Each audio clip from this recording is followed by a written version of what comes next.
আসসালামু আলাইকুম প্রিয় বন্ধুরা, আমি আজকে নারিকেলের তেলে ভাজা পুলি পিঠা আপনাদের সাথে শেয়ার করব। আমি প্রথমে নিয়ে নিয়েছি নারকেল, তারপর দিয়ে দিয়েছি চিনি, তারপর দিয়ে দিয়েছি দারচিনি, মশলার ফল দিয়ে আমি এটাকে ভালো মতো নেড়ে নিচ্ছি। এই যে লাল করে নারকেলের ঝুড়িগুলোকে ভেজে নিয়েছি। এবার আমি এটাকে উঠিয়ে নেব। নিয়ে আমি পিঠা তৈরির প্রসেসিংটা তৈরি করে নিয়েছি। যে একটা মোটা করে, খুব মোটাও না পাতলাও না, একটা রুটি বেলে নিয়েছি। তারপর আমি প্রসেসিং মতো কেটে নিচ্ছি।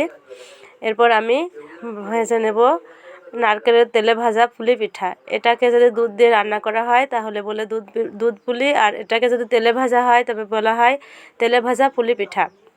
এই যে আমি আমার নিজের মতো শেপ দিয়ে আমি পুলি পিঠাগুলোকে তৈরি করে নিলাম। এবার আমি কড়াইতে দিয়ে দিয়েছি তেল, তারপর ভেজে নিচ্ছি পুলি পিঠাগুলোকে। এটাকে আমি শেপ দিয়েও তৈরি করতে পারি এবং সিম্পলেও ভেজে নিতে পারি। আমি প্রথমে এটাকে একটু শেপ দিয়েছি, এরপর আমি সিম্পলে নারকেলের তেলে ভাজা পুলি পিঠাগুলোকে ভেজে নিচ্ছি।